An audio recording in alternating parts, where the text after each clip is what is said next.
Herb. Herb is a plant. I mean, herbs are good for everything.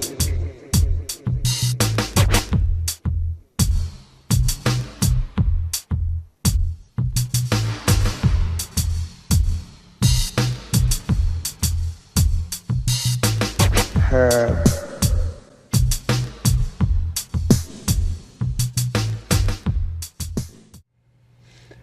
Good evening, or good morning, depending on which time of day you're watching this, but you made the trip to Eugene Cannabis TV. We got our good friend, Reverend Will, with us this evening, or this morning.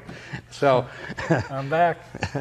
Back, like a bad debt, back again, you bet. And we wanted to talk about some cannabis and a lot of local things going on. In Oregon, we have the Measure 74. It's probably one of the hottest things going on right now for November 2nd. Hopefully you're registered to vote, because it's too late to register to vote now. So now we're going to depend on the people that have registered to vote. And we just need to get people to get out there and cast your ballot. You have to remember on these ballots that, of course, we're on the back side, so if you don't turn the paper over, you're going to miss us. Interestingly, though, the arguments pro of 74 in the voter's handbook starts on page 74. Really? Yeah. You know, coincidence is an amazing thing. Actually, some people don't believe in it. Right. Everything is... So that's Measure 74, to create medical marijuana dispensaries in the state of Oregon. Give patients a good opportunity to get their medicine. We've had we have an excellent medical marijuana law, but we don't have a distribution system. I think we've done pretty well with about having a distribution system, but anyway, we just need more sources. Yeah, once again, I can bring up the fact that before August 8th, I put in for my medical card, and I still haven't received it yet. So you figure August to September, September to October, October to November. We're coming upon 90 days that I've been waiting to get my medical card. That's about right, 3 months. I've heard that. I heard longer. I know, and they're required to do it in, I believe, 30 days, I believe. But here's the thing. When you sent your application in, did you keep your receipt, your mailing receipt? Oh, yeah. Okay, well then you're legal, and that's your temporary. And the longer they wait, the better it is. Did you know that? Right, because you're covered during that period of time when your year doesn't start until the card is issued. Exactly. You have a year on your card, and it doesn't start till the day it's issued. So if they take 3 months to issue the card, that's gravy, kind of. But the whole thing is, when are they going to learn to be able to put out what they can accomplish instead of what they can't? Oh yeah, we can do it within 30 days. Now, we do something like that, we get called on it, and it's like, see these people, they're just not trustworthy, they're not accountable. But the government does it, and you just go, oh, it's the government. I wonder how big the surplus in the account is now. You know, it was 1.2 million when they took 900,000 out and put it in the regular DHS account. Right. That was patients' money that was over and above what the state needed to do the program, so that was profit. And the state of Oregon is profiting from marijuana right there, and I'm wondering, and they must have a heck of a excess again now, because you know, they've got 40,000, close to 40,000 patients. So you know, and that's one of the things too. You know, originally in 1991, you have all these people running for governor. I got to tell you, folks, I haven't heard one of them that sat down and come up with a real viable plan in order to put jobs in the opportunistic venue of being able to be gotten by people. You know, but we have right here, right now, the opportunity to put people to work with the dispensaries that are happening. We have the opportunity to put people to work by, you know, creating all the different things that we know that we can create from the materials that are generated from growing pot. Yeah. Now, a friend of mine, Steve Amundsen, was trying to talk to the people running for governor, and say that he had the opportunity to create a like 200,000 job venue by joining with Hawaii, which has the opportunity to grow herb all year because of their weather cycle, and to work in conjunction with us as far as being able to put together the factories and other things that would be needed to make clothing, to be able to create food, to be able to create medicine. And for me, I don't know how it was received by him, because I haven't had a chance to talk to him since he was supposed to talk to, I think, Governor Kolingowski and the other people who were running. But for us, we have the same opportunity. There's no other venue at this point in time that can put as many people to work in the state of Oregon as marijuana. And think about this, folks. In '91, this state was offered $100 off every ounce that was grown in this state, and they turned it down. So if you think of how much herb has been grown in this state since 1991 and attach $100 to each one of those ounces, we would not be in the situation that we're in right now if they would have listened then. They're still not listening. They're laughing, but who are they laughing at? Themselves? Because they're supposed to be representing us, and they are not in a functioning situation where they have something viable to offer. We have viability. We have credibility. We know that it works medically. We know that you can make clothing out of it. Levi's used to be made out of it, and they haven't been made as strong since. Oh, yeah. So, you know, hopefully one of these days you people are going to wake up and understand that we're not just high. We have the opportunity to present to you ways in which you can make your state viable again. So hopefully we'll get some support with Measure 74. That's right. And the American marijuana law states that the patient has to medicate out of public view, which is kind of if you think about it, what other medication do you have that stipulation? But of course, one of the medications you have to buy a permit to use it too. But then again, that's another story. But see, all these things are leading to the fact that next Monday, I'm going into the city council, and I'm going in there with our personal medication station. This here will put us, me in particular at this point in time, but it could be DanK and I together. Here we are, folks, in here, out of public view. Now, is this going to be accepted by these freaks out there who are trying to make us go home? But understand, they tell us when we're home that if you smoke, then you can't drive. And if you're also smoking, you can't work. So what are we supposed to do? You know, that to me is the basis of the discrimination I'm trying to talk to the city council about. You can't work, you can't drive. At the clinic that I work at occasionally, they tell them that if they have to worry about taking a test for employment, whether on medical marijuana, that they will issue them a prescription for Marinol. And Marinol does people no good. So once again, here we are. No, I didn't say for them to use Marinol. I said a prescription for Marinol, so they can show the prescription, and then that gets them out of skates without the I do, Dan, but that's the same thing that we've talked about before, like walking into the head shops, and you got to imply that you're getting these utensils, which should be medical utensils and or the grow shop, utensils. or the grow shop. You can't even talk about pot in the grow shop, and they'll throw you out. And yet here they are making money hand over fist in the process. They know what's going on, but we are supposed to lie about what we're doing in order to be able to survive. And because we won't do this, because we're more integrous than this, we get arrested, we lose our families, we're looked at as being degenerates, and I'm sitting there going, I'm a vet, I do not have a right to use my medication properly, and with my discretion, not at somebody else's discretion. I'm out for a job, looking for a job, and I've been looking all day, and my back hurts. Instead of being able to go to the next job, I'm supposed to go home and medicate, and then if I come out, they're going to say, well, gee, are you medicated? Well, yes, I am medicated. Oh, well, you can't get this job. Well, understand, how do you know that I can't do this job medicated? After all, you have all these people out there who are doing Vicodin, Percocet, Oxycontin. They're working. You have people, we just had a beer event this last weekend, where you had all these people who are trying all these different kinds of beer. Now, I'm sorry, I haven't drank in a long time, but I would think that if you're trying all these different kinds of beer, that you're going to get drunk. And yet they all had to drive home. Now, why is it that it's okay for these? Oh, that's right, there's like a 2-point thing that they can go to before they're considered drunk, where we have 30 days in the tank automatically any time that we smoke. that is going to be carried in our system for 30 days, whether we're smoking or not.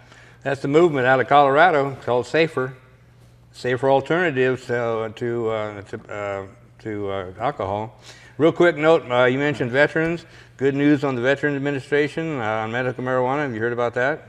If you're talking about where they're not going to punish us anymore for choosing to do a medication that we think is safer for us than the prescription medications that they give us with all the side effects. Yeah, any veteran that's on the state program in their home state will have no bearing on the VA on their VA benefits or service care. So as far as them like giving us the medication, because for me before I've been threatened with losing the medication that I don't take, because I don't do any of their meds, their prescription meds with their side effects. And yet, you know, for me, my doctor can't talk to me about it. And once again, here we are, we're supposed to go underground. We're supposed to talk to them without really talking to them in order to be able to have any benefits. Well, we got to wrap up here, so I appreciate you coming by. No problem. And I can see more of you. So thanks a lot to Reverend Will, and you got DanK here, and we're going to sign off, and we'll catch you next time. Do you suffer from fear of losing your election? Are you terrified that voters will discover you've done nothing to improve their lives? Maybe it's time you talk to your spin doctor about Incarcerex.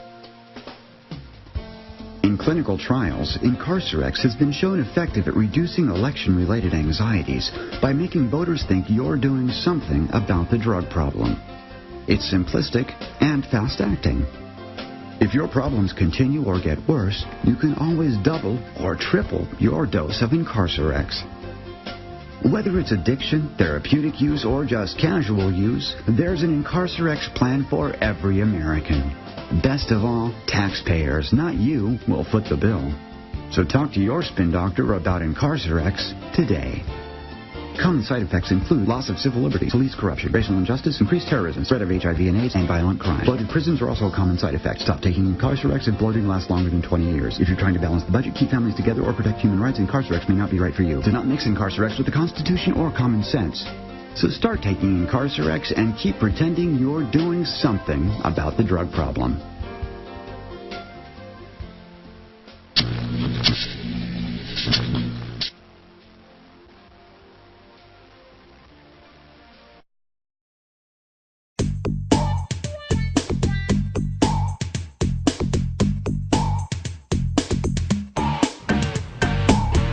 Hi everybody, I'm Drew Carey. I'm here in Brentwood, California, outside of a perfectly legal pharmacy.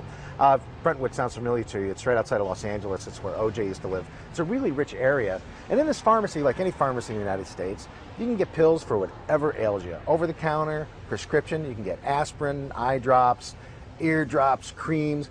Also, if you need a little pick-me-up, you can go across the street to Starbucks and get a cup of coffee, a strong cup of coffee, a not so strong cup of coffee, whatever you want. You can just decide your own dose.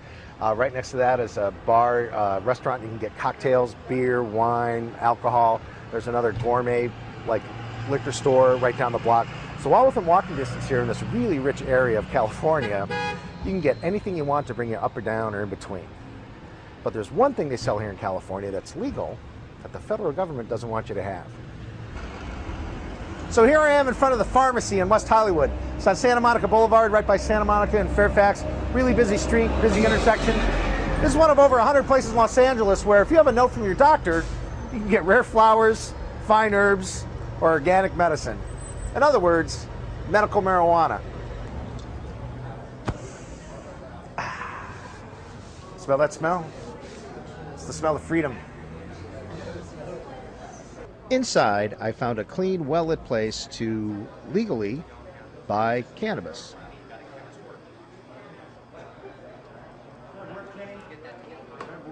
So here I am in the back room of the pharmacy, the medical marijuana dispensary, and as you can see, it's like a deli. I mean, they have marijuana cooked into food, ice cream, drinks like lemonade, strawberry lemonade, and there's cookies. So it's pretty cool. It's all really out in the open, and you can just see exactly what you're getting and pay for it with a credit card. I tried to get a drink here, but they don't have a liquor license. Well, we've come a long way, haven't we? You know, back in the 30s when the government was trying to stomp out marijuana, They made a movie called Reefer Madness, which is kind of like a comedy cult classic now, where they showed marijuana smokers as derelicts of society who couldn't even smoke marijuana right. Bring me some reefers. It was horrible. Shut up, shut up! And still today, the federal government has marijuana in the same classification as heroin. Now you think if you take these drugs, you're going to end up on Skid Row, homeless, no hope, no control over your life. But with marijuana, it's just not true. Take Steph Shearer, who looks like the successful corporate woman that she is. Steph was an event planner in San Diego, but an injury changed her life and her career. Not only is Steph a medical marijuana user, but she started an organization to help others get safe and reliable medical cannabis. In 2000, I had a severe neck injury, and it left me with a condition called torticollis, which basically means all of the muscles in my neck are in constant spasm, and that actually causes my skull to collapse on itself and causes my jaw to also collapse. About a year and a half into that injury, my kidneys started failing because of side effects of ibuprofen and pain medication. And one day I went to see my doctor to discuss this new problem, and he asked me if I smoked pot. And I told him I didn't, and he asked me if I knew where to get some.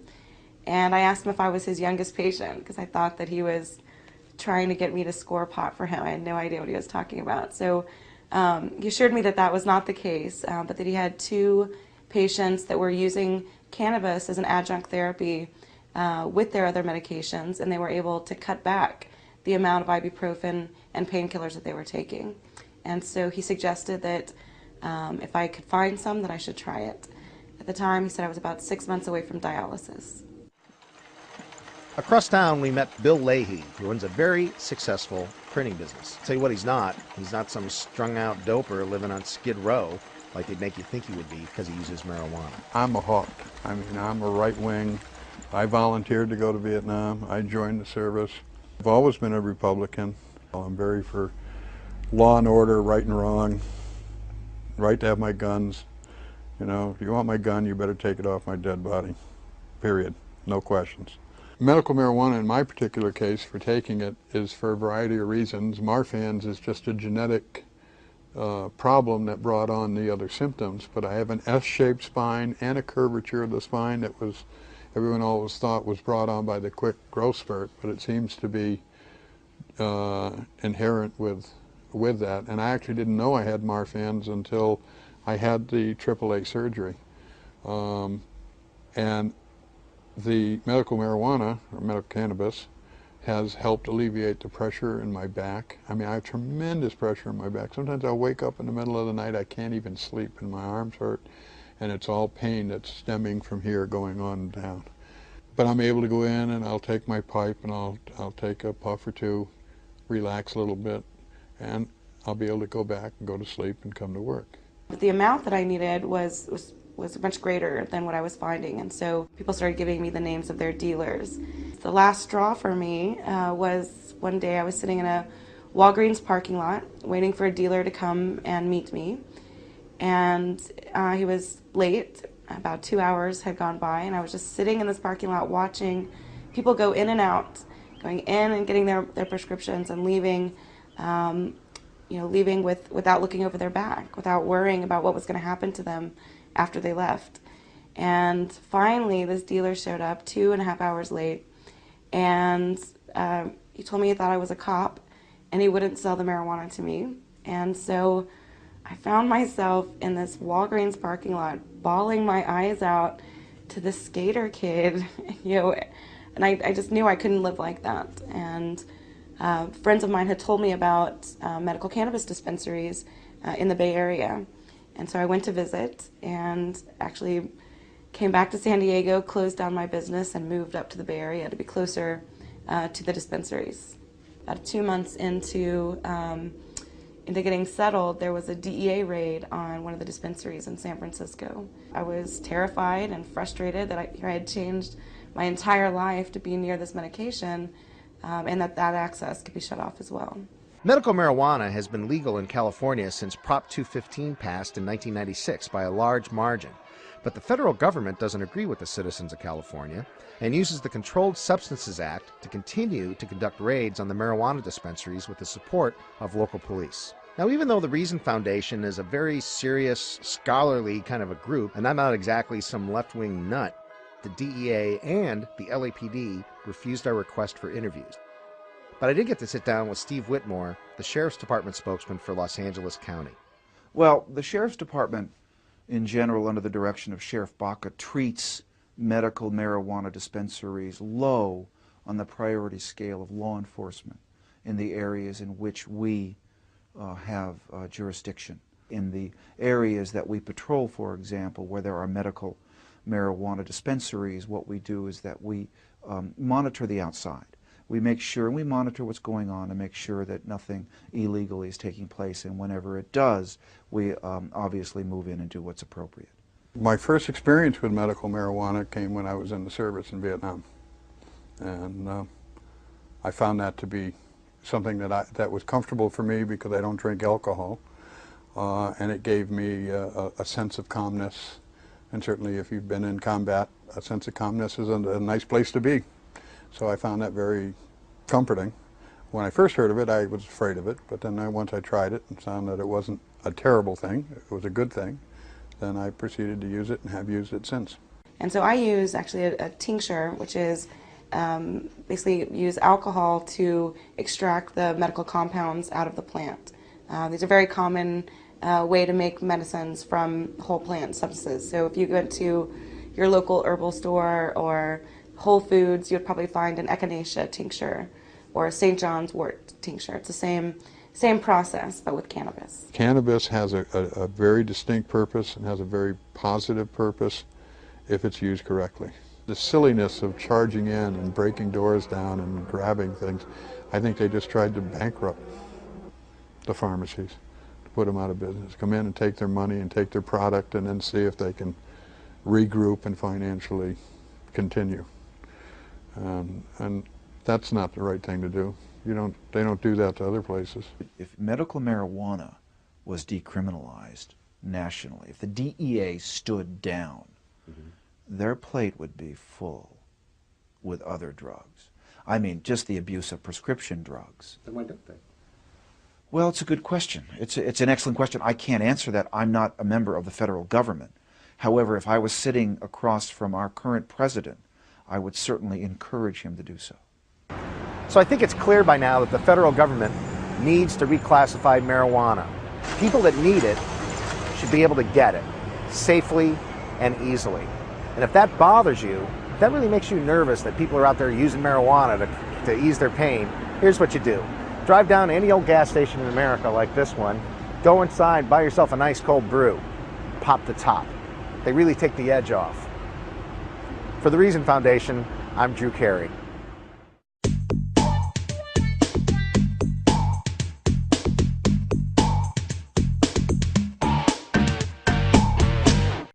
Hi, Eugene Springfield Cannabis Television. My name is Eileen Erdelt, also known as Weed, and we were so happy this year to go down and experience the Hemp Expo that was put on in Southern Oregon, and the state of Jefferson did a song there that really inspired a lot of people. You know how great hemp is, and you know how things are changing in the world and how people are becoming more educated about the truth, and things are just changing. And this song is really wonderful, and it's about hemp and the changes that we are going through. You say there's no hope, you say it's all gone, but choose not to walk that tightrope. Choose to believe it's all wrong, 'cause the grass is still green, the sky is still blue, and there's still a heart beating in me and beating in you.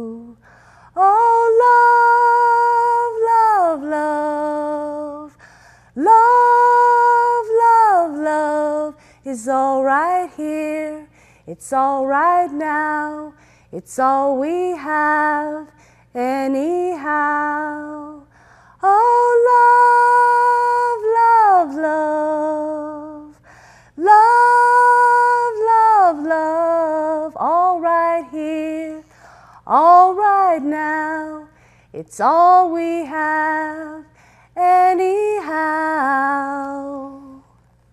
So put away the fear, put away the bombs, 'cause at the end of the day, everybody here are children and brothers and fathers and moms. And speaking of mother, she's all we have. 'Cause we can't eat the TV or money or oil we steal from foreign lands. Love, love, love. Love, love, love is all right here. It's all right now. It's all we have anyhow. A long time ago, we lived from the land. We only took what we needed and always gave back. And it's not too late to put your hands in the dirt. Grateful with every breath you take, for you are the planet Earth. Love, love, love. Love, love, love. It's all right here. It's all right now. It's all we have anyhow. Thank you. Thank you to the planet Earth, and thank you for cannabis, marijuana, hemp, to our Creator. Herb. Herb is a plant.